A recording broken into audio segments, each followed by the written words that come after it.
will cooperate today.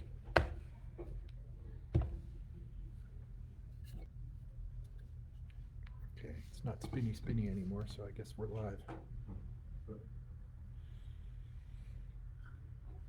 Yes, Lauren was not feeling up to coming this morning, which is, if I'm not a math magician, but I think that's 3 out of the last 4 weeks she missed, so what's going on there?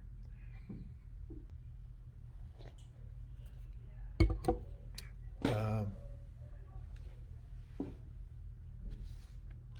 right. Okay, I think we're live.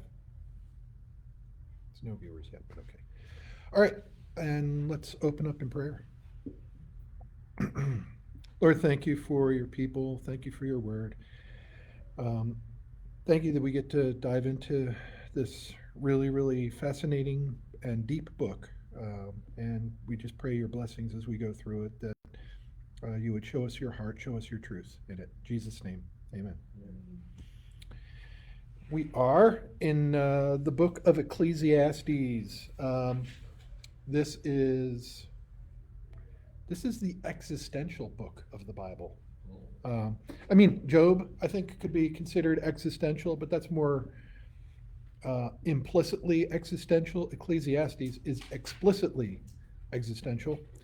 And at this point, some of you are thinking, well, what the heck is existential? What the heck are you talking about? What does that mean? Well, it is one of the very many scourges that the French have afflicted us with, is existential philosophy. The short answer is just what it sounds like. It's the study of existence. It's what it means to be human, is, if you want to think of it that way. Have you ever noticed that dogs never sit around thinking about what it means to be a dog? You know, dolphins and whales don't have conferences where they discuss what it means to be a dolphin or a whale. Humans do this. And one thing I've noted, that's true. Well, I mean, dolphins have never built a hospital yet, so I don't know if they're really the smartest creatures on the planet. Right. One thing I've noticed is, and we'll talk about this a little bit more, but the more luxury and ease a person has, the more they tend to think about these things. When you're, fighting for your very existence, you don't have time to sit around and think about how awful life is. You're too busy trying to maintain it. So in this book, there are some Hebrew idioms and phrases. There's 2 really that I want to point out that are used repeatedly through the book that we really need to define clearly. The first one is, it uses the phrase, and if my counting is correct, 29 times in the book, it uses the phrase "under the sun." And all these things are done under the sun.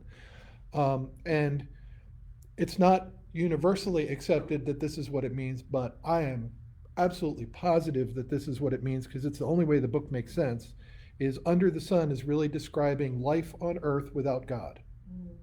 So things that are done in a futile manner, you're living life without God on the earth. Like I said, this is existential. It's what it means to be human, and specifically what it means to be human without God on the earth. The second word I want to, or phrase, it's actually a word this time, is the Hebrew word hevel or hebel, depending on how it's translated. It's translated as vanity or things that are vain. And he talks about all his vanity, chasing after the wind and all that stuff.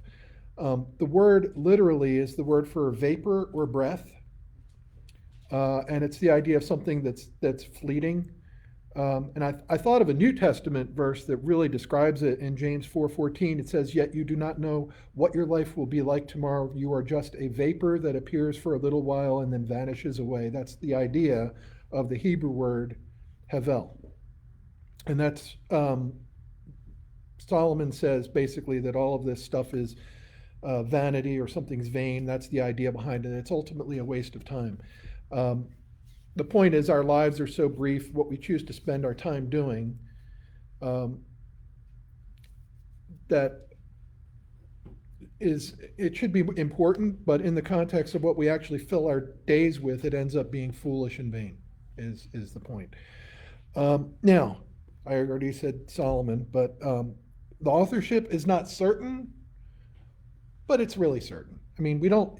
He doesn't state who he is, except to say that he describes himself as the teacher and the son of David, king in Jerusalem, and he talks about all of his great wisdom. So everybody just kind of expects it's Solomon that wrote it, and it's not a big deal if it wasn't Solomon because it's still in the canon. Um, but he does refer to himself as the Koheleth, I think is the word in Hebrew, which is translated as either teacher or preacher. It's preacher in most translations. And he opens the book by describing himself as that and the son of David, king in Jerusalem. The word means really somebody who gathers people to himself, the idea of like gathering students to teach or to preach to them. So that's kind of the idea.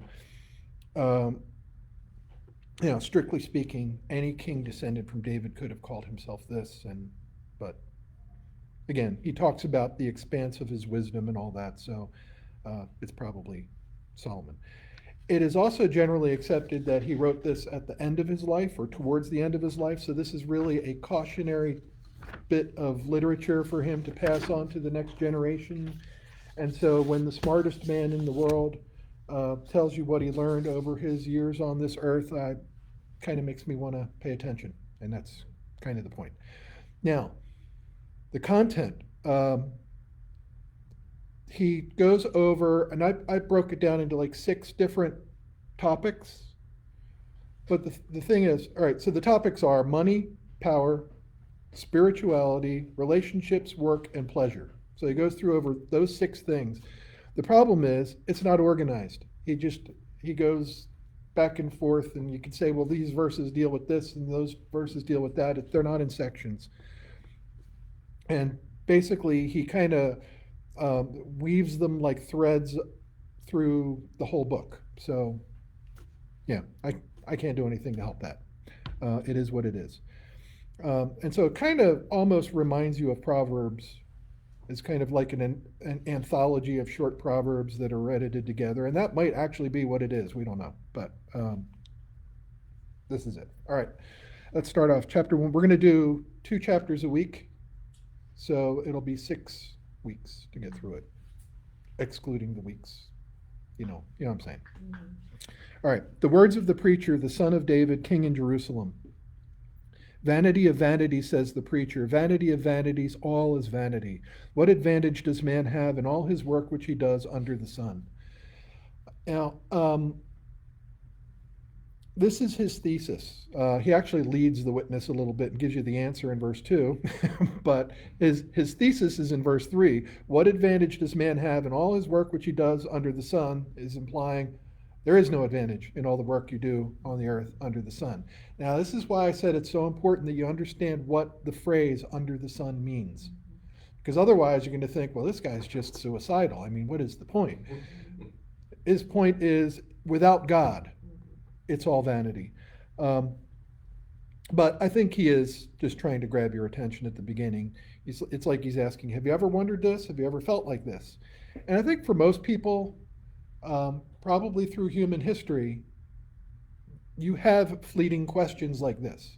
For some people, it becomes all-encompassing. Hence, we have all of these French existentialists. But like I said, I think it's when you have people who have a lot of free time, a lot of luxury, a lot of at ease, that they can sit around and philosophize about all these things. And I was reminded as I was going through this how Rush Limbaugh always talked about the baby boomer. He was a baby boomer, and he talked about the baby boomer generation.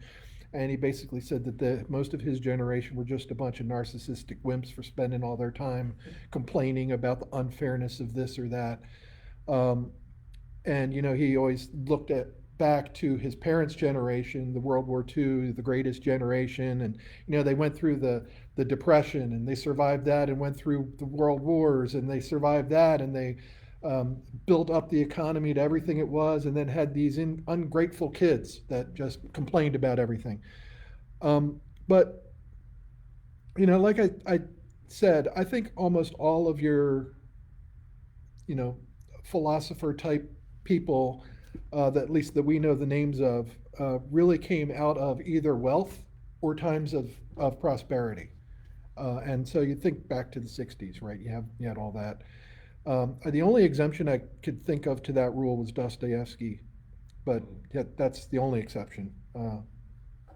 Anyway, um, you know who worries about what it all means? It's people have nothing else to worry about, right? And when you're fighting for your actual existence, you don't have time to think about existentialism. Um, but that leads people like Rush Limbaugh to the conclusion. And here's the thing: he is a specific personality type, very entrepreneurial, very go get it, build it, do it, accomplish stuff. I am not one of those people. Donald Trump is one of those people. Those people don't like navel gazing. They just want to get in there and do stuff, right? And I appreciate that. But people like that they think that it's the journey, not the destination. And that's okay. That's one way of looking at it, but that's not the meaning of life. For people like that will denigrate these questions as being unimportant, and they're not unimportant. And in fact, in the 60s, I think it was a great disservice that the church did by looking at all the hippies asking these questions and making fun of them. That they're just a bunch of long-haired, dope-smoking hippie types, right? And who needs that? There were a few people in the church who did take them seriously. Chuck Smith was one. Francis Schaeffer did, and there were a few others, Malcolm Muggeridge. But what's ironic is I think a lot of the Catholic theologians spent a lot more time answering these questions and engaging those people than the Protestant ones did, which is sad, but that it is what it is. But before we move on, I just want to remind you of the closing phrase of that question, verse 3. What advantage does man have in all his work which he does under the sun? That is the crux of the issue addressed by Solomon. So let me rephrase it. What is the point of life without God? Because that's what under the sun means. That's his question. Verse 4. A generation goes and a generation comes, but the earth remains forever. Also the sun rises and the sun sets, and hastening to its place it rises there again, blowing toward the south, then turning toward the north. The wind continues swirling along, and on its circular courses the wind returns. All the rivers flow into the sea, yet the sea is not full. To the place where the rivers flow, there they flow again. All things are wearisome. Man is not able to tell it. The eye is not satisfied with seeing, nor the ear with hearing.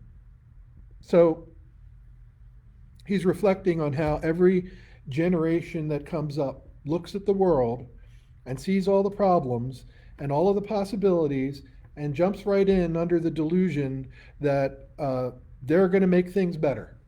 But do they ever really get better? And, we've made things easier in our generations, but have we really made them better? And he says, verse 4, a generation goes and a generation comes, but the earth remains forever. It's the same sun setting and rising, the same wind blowing, the same currents of water flowing. By the way, these verses here are used, interestingly, by both skeptics and believers to prove that the Bible either is not or is the Word of God. And I'll give you an example. One skeptic will say, verse 5, the sun rises and the sun sets, hastening to its place, it rises there again. And that just shows you that these were, ignorant people who didn't understand that the earth revolves around the sun and the sun doesn't revolve around the earth. The sun doesn't hasten to its place. But I love the answer that John MacArthur gave to that kind of thinking. He said, do you look at a beautiful sunrise or a beautiful sunset and say, oh, what a beautiful earth turn? No, you don't.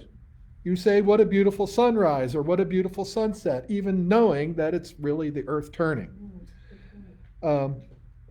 But creation scientists have pointed out, verse 7, all the rivers flow into the sea, yet the sea is not full. The place where they flow, there they flow again. This is a reference to what we've called the hydrologic cycle. And that is something that science has proven. You have of course, evaporation, condensation, precipitation in a cycle, right? Job mentions it. Yeah, Job does mention it, yep. But the important point in all of this is there are these endless cycles in the world, and it's like God put them there to mock us because of all this, things just keep chugging along, and it all follows his thesis that it's all vanity, nothing really changes, and nothing really means anything. That's just the system of nature. He continues, verse 9. That which has been is that which will be, and that which has been done is that which will be done. So there is nothing new under the sun. Is there anything of which one might say, see this, it is new? Already it has existed for ages, which were before us. There is no remembrance of earlier things, and also of the later things which will occur. There will be for them no remembrance among those who will come still later. Now, obviously, he's not talking in absolute sense, but he might be. I mean, you see the discoveries they made of stuff under the pyramids. Who knows what technology awaits? If the Egyptian government will just let us excavate, we might find all kinds of crazy stuff that we didn't know they knew how to do. I have a note here by 9. I don't know, years ago I wrote it. Someone must have said it. Verse 9 is the first law of thermodynamics. Yeah. Yeah. Probably Chuck Swindoll. He wrote at least one book on this. But, it's funny. It says there's, you think about the young buck who comes up into the world and he's going to change everything and make everything better, and he doesn't know anything about the young buck that was doing that exact same thing a generation before. Doesn't even know his name. I was thinking about this. Everybody knows your parents' names, right? Do you know your grandparents' names? Do you know your great-grandparents' names? This is where we start to lose people. Do you know your great-great-grandparents' names? Right? That's only 4 generations. Right? It doesn't take very long before you forget, and everybody will forget you. And so this is the point. It says in verse 11, there is no remembrance of earlier things. And worse, there will be for them no remembrance among those who come later still. You've forgotten them, and the people who are coming are going to forget you. It's just the way things are. So he's saying, go ahead, try and change the world. Nobody's even going to remember your name in a few generations after you're dead. Sorry, but it's true. Now, this beautiful introduction that makes you feel all warm and gushy inside is really his extended thesis, and he's going to prove it. But don't forget, the context is under the sun and without God. This reminds me of a famous poem by Percy Shelley. And everybody know who Percival Shelley is? It was Mary Shelley's common law husband. I don't think they were actually married. He wrote this poem called Ozymandias, very short poem. And it's one of these poems that doesn't rhyme and it drives me crazy. But that's not poetry. But I'm going to read it anyway. It's not that long because it's important. It is speaking exactly of this. It's an ironic poem. I met a traveler from an antique land. Oh, I should say, this was written back when they were just starting to excavate in the Middle East. So they were starting to excavate the Sphinx and the pyramids and the Valley of the Kings and all that stuff in Egypt and all the other places in the Middle East where they were, digging up the past and finding all these relics of the past. This was an explosion of archaeology. It's really when archaeology kind of got started. So people like Shelley are reading all of these discoveries in the newspaper, and so he writes this, okay? I met a traveler from an antique land who said 2 vast and trunkless legs of stone stand in the desert. Near them on the sand, half sunk, a shattered visage lies, whose frown and wrinkled lip and sneer of cold command tell that it sculptured well those passions red, which yet survive, stamped on these lifeless things, the hand that mocked them, the heart that fed, and on the pedestal these words appear. My name is Ozymandias, King of Kings. Look on my works, ye mighty, and despair. Nothing beside remains. Round the decay of that colossal wreck, boundless and bare, the lone and level sands stretch far away. You see the point? It's hilarious, You got this, what's left of a statue, and it's only the legs, and the pedestal says, "My name is Ozymandias, King of Kings. Look on my works, ye mighty in despair." And the lone and level sands stretch far away. That's all that's left of you, dude. We don't even know what you look like. We know what your legs look like. You had cankles. But, you know, and, you know, he thought he was all that, but his statue was just a couple of legs left. And that's why Solomon says there is no remembrance of earlier things, and also of the later things which will occur, there will be for them no remembrance among those who will come later. There is nothing more humbling than time. Nothing more humbling. So he's saying, don't mistake movement for progress, right? We think we're going to do all these things. Somebody once said that all of history is just the same stuff happening to different people. And, you know, kind of is when you look at it that way. You know, you jump on the bike and pedal as fast as you can, except that it's a stationary bike. And when you die, the next person jumps on and pedals and doesn't move either. This is the futility. Don't mistake movement for progress. And so all this begs the question, well, Solomon, how do you know all this? Well, he explains, verse 12, "I, the preacher, have been king over Israel and Jerusalem, and I set my mind to seek and explore by wisdom concerning all that has been done under heaven. It is a grievous task which God has given to the sons of men to be afflicted with. I have seen all the works which have been done under the sun, and behold, all is vanity and striving after wind. What is crooked cannot be straightened, and what is lacking cannot be counted. I said to myself, behold, I have magnified and increased wisdom more than all who are over Jerusalem before me. My mind has observed a wealth of wisdom and knowledge, and I set my mind to know wisdom and to know madness and folly. I realized that this also is striving after wind, because in much wisdom there is much grief, and increasing knowledge results in increasing pain." So somebody pointed out a long time ago that I always remember, I don't remember who it was, but they said that the word translated as wisdom in the Old Testament is usually not just actually wisdom, but knowledge. But it's not just knowledge, it's knowledge with a little bit of wisdom. The word that when we say wisdom, we usually mean a word that's translated as understanding. So when you see the word wisdom, just think they know stuff, real smart, wicked smart. And so it's tinged with the idea of wisdom, but pure wisdom is translated as understanding usually. So here he says in verse 13, "I set my mind to seek and explore by wisdom." So he's talking about accumulated facts here, which, by the way, is what Solomon prayed for. Okay. So he's studying everything from how the world works to why people do what they do. And he was Sir Isaac Newton and Sigmund Freud all rolled up into one, with Albert Einstein thrown in for good measure. And so now this part was from God. He was smart, right? We get that. What did he do with it? Well, he used it to study the world around him. He says, "I set my mind to see and explore." That part was him, right? So he set his mind to understand all this stuff. And he thought he would make the world a better place if he just studied it well enough and thought about it long enough. And his conclusion there was just as, what was the guy's name? Kerry Livgren said in the Kansas song, "Dust in the Wind." It's all striving after wind. You know, you know wind is there, you can feel it, but you ever try to grab it, you grab nothing. That's the word picture that is being used here. You're just trying to grasp wind. It's interesting, if I remember correctly, when he prayed for wisdom, it said God gave him wisdom about the plants and the animals and all the things. I think about where they did the great movie where they downloaded the Matrix. Yeah. They plug them in and download a new skill like that. Oh, that was Yeah, it was the Matrix. was it the Matrix? No, there was a They would stick this like plug in their head. Anyway, my There's point another movie is, about that. God just like downloaded information that no one else had, Yeah. straight to him. Yep. And he had all that. People would listen to him explain things that we've only discovered Yep. today with microscopes and things, I'm sure.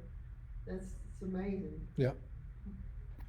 And how useful was it? He said, "Well, no, not very much." Imagine after the news wore off. Thanks, God. He's like, okay, I know all these, now what? You know? Right. Chapter 2. I said to myself, come now, I will test you with pleasure, so enjoy yourself. And behold, it too was futility. I said of laughter, it is madness, and of pleasure, what does it accomplish?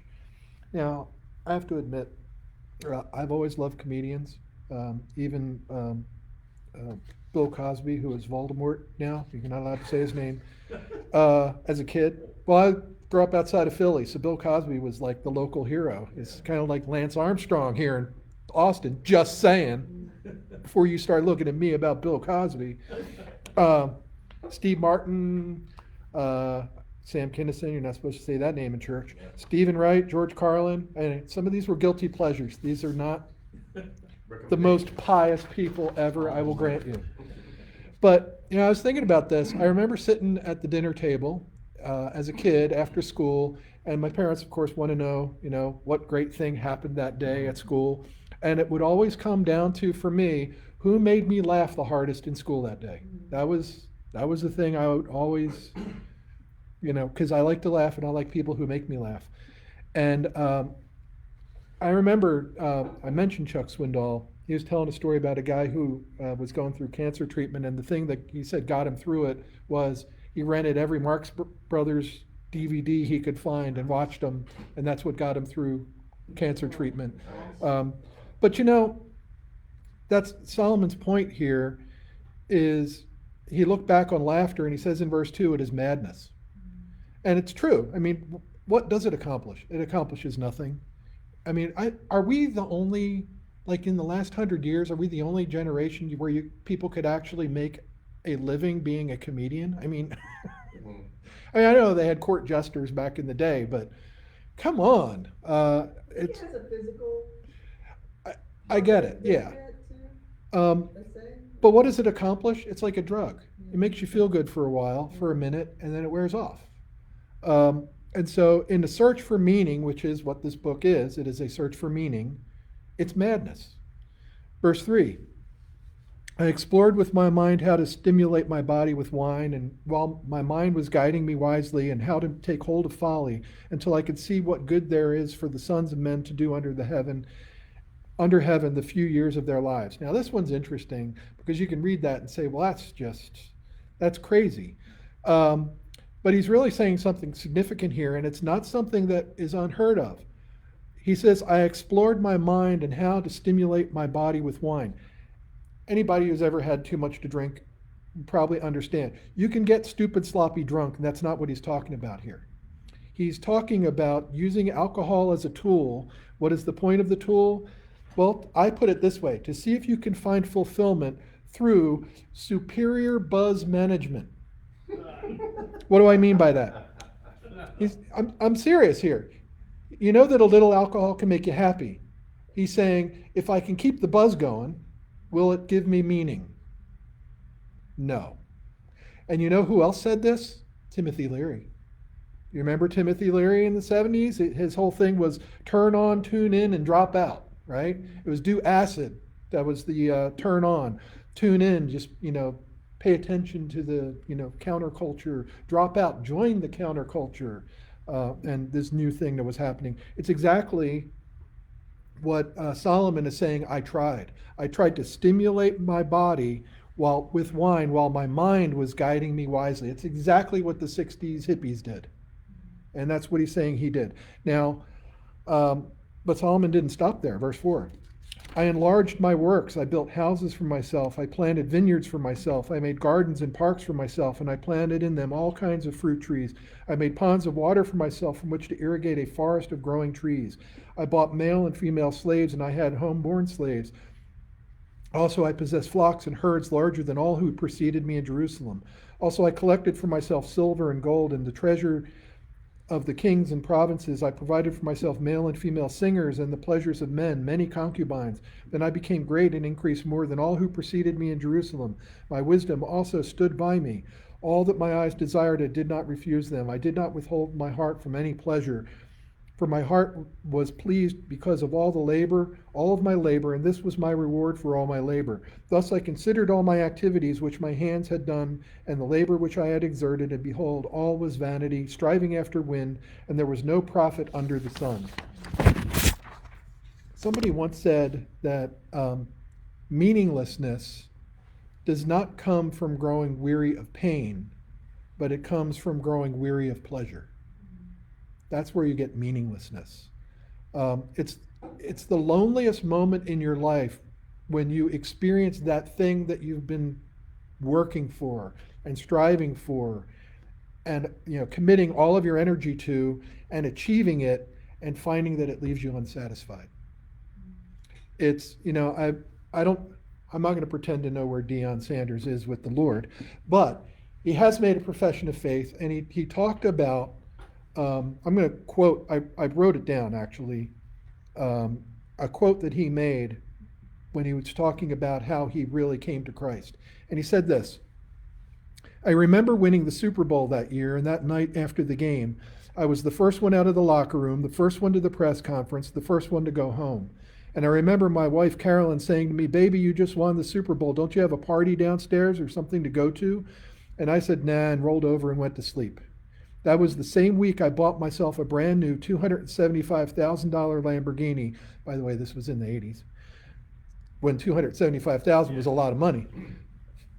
And I hadn't even driven a single mile before I realized, no, that's not it. That's not what I'm looking for. It's got to be something else. I'm so hungry. And this is what led him to Christ. And he started remembering, I guess it was his grandmother or something was praying for him and telling him. But, and that's the point of this book, is this quest for meaning. What's really amazing is when Dion was giving his testimony later, he says this. The Bible describes it in the first chapter of Ecclesiastes as chasing after the wind. He is wrong, it's in the second chapter, but I digress.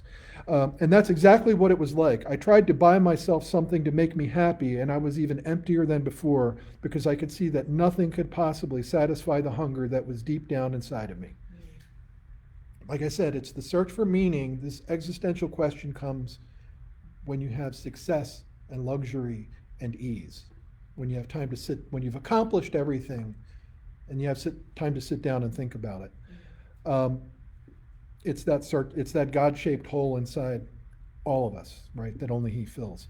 Verse 12, so I turned to consider wisdom, madness, and folly, for what will the man do who will come after the king except what has already been done?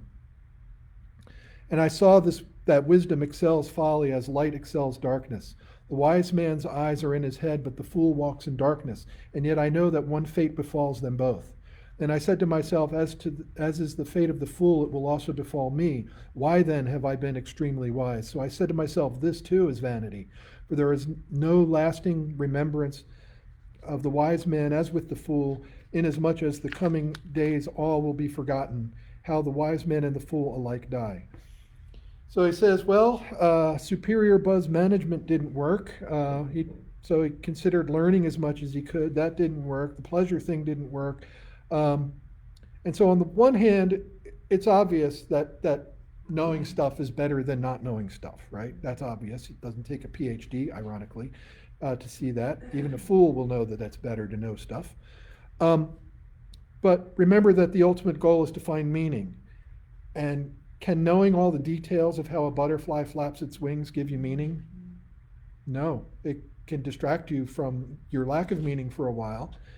And that's when he had a sobering realization in verse 15. As is the fate of the fool, it will also befall me. Why then have I been so extremely wise? And so his conclusion, this too is vanity. It's grabbing wind and finding nothing in your hand. This is, it's one thing for people like us to realize what Solomon is saying, but it's not like Solomon didn't achieve great things in his life, right? I mean, he did. He built the temple. He did all these, he accumulated more wealth than anybody. He was the Elon Musk of his age. And what's really funny is, I went through my notes the last time I taught this 12 years ago, and he was the Bill Gates of his age then. But that proves the point.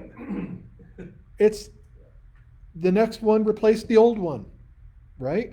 And that exactly makes the point. I wonder if he would have found more meaning if he had, like when you read through this, your version is a little different than mine about all these things he did for himself. Mm-hmm.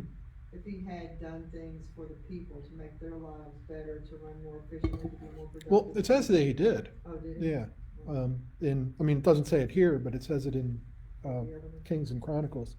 But I was just reading that There's a recently. lot of non-believers find meaning that way. Well, that's why I was saying, I was bringing up Rush Limbaugh, not that he wasn't a believer. He claimed to be a believer. I think he did toward the end more when he knew what his fate was. But I think people are distracted by, achieving things in this world. And it does. It only distracts them from asking these hard questions, which is sad because then that really, who was it that said an unexamined life is one that's not worth living, right? That's the point. But what Solomon says here, at the end, what would become of it all? I mean, he still died just like everybody else. It doesn't matter how smart or rich he was, he died just like the stupid poor guy. Not that all poor guys are stupid. There are plenty of rich, stupid people.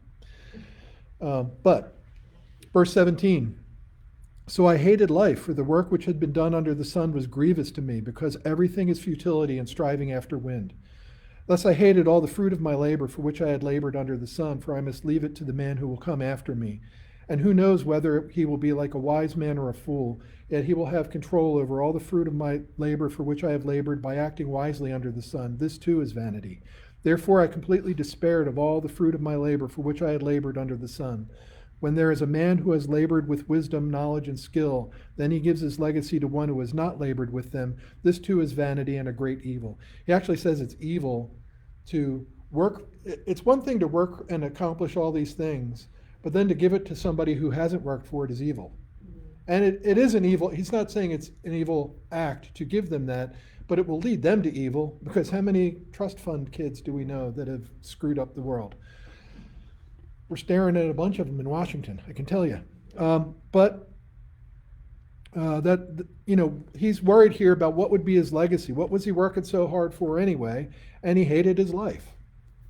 Can you imagine? No. Well, I know some of us would like to try to imagine that. It would be nice to have so much money that you could have these kinds of problems. Well, we need to try to imagine it because, like I said, we get so caught up in, I think, reveling in what had to do, we think about if we had that, all that wealth and all of that, success. I mean, come on, you've thought about if you were Elon Musk, you'd buy an island somewhere, right? You've thought about it. We just think, oh, well, you just don't know how to enjoy it, right? No, the point is, this is the whole point. You can't enjoy it if everything you did to get it was under the sun and without God.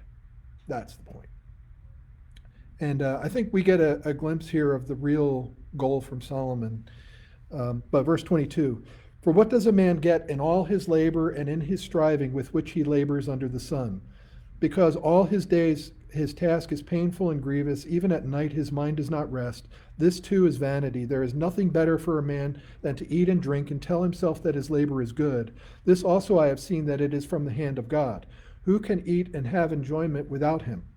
For to a person who is good in his sight he is given wisdom and knowledge and joy, while to the sinner he has given the task of gathering and collecting, so that he may give to one who is good in God's sight.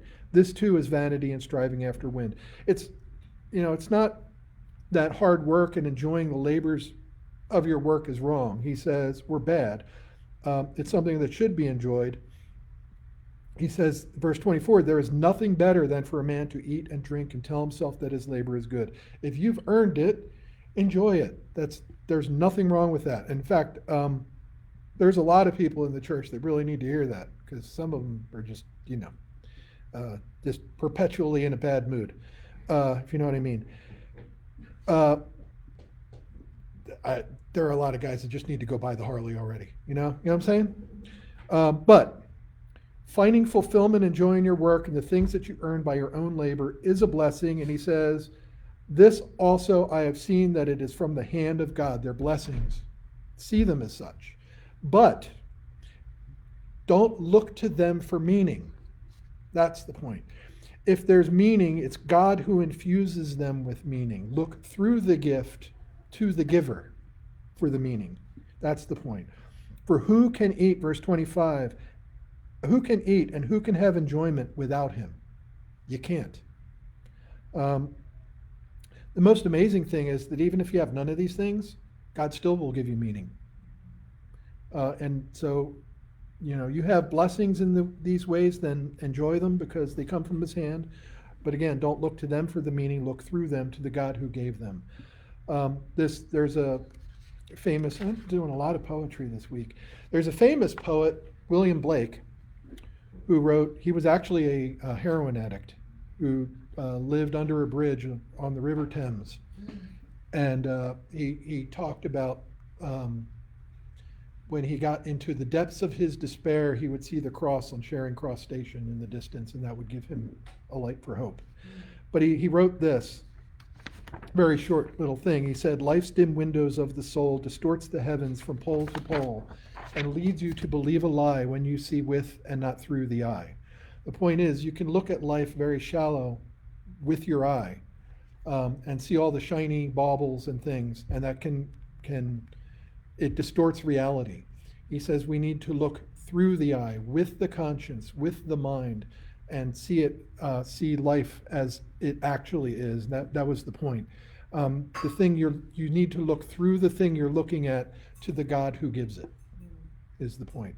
James reminds us in James 1:17, every good thing given and every perfect gift is from above, coming down from the Father of lights, with whom there is no variation or shifting shadow.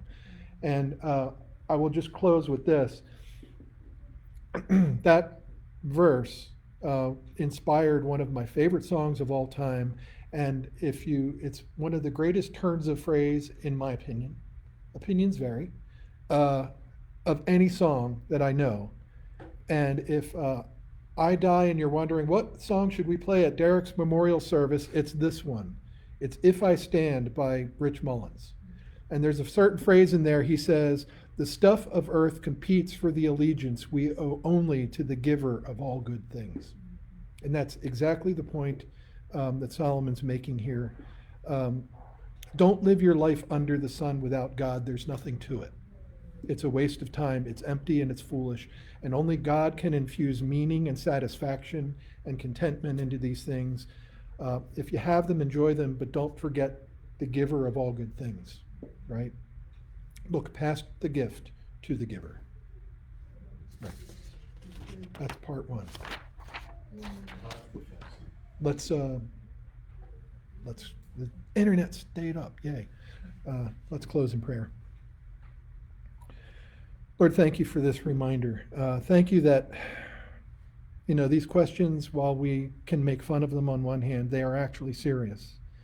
And they do bring people to despair sometimes.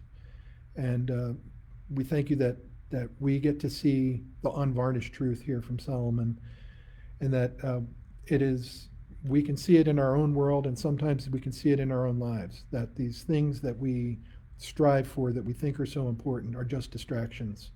And if we shouldn't let them be distractions if they distract us from you. Rather, we should look at them as gifts from you and look through the gift to the giver. And help us to do that. Help us to always maintain that mindset, that what do we have that we have not received? And we thank you for that promise. Be with us now as we continue to go through this book, and give us clear sight into the real world around us, not the shiny baubles. And be with us now. In Jesus' name, amen. Amen.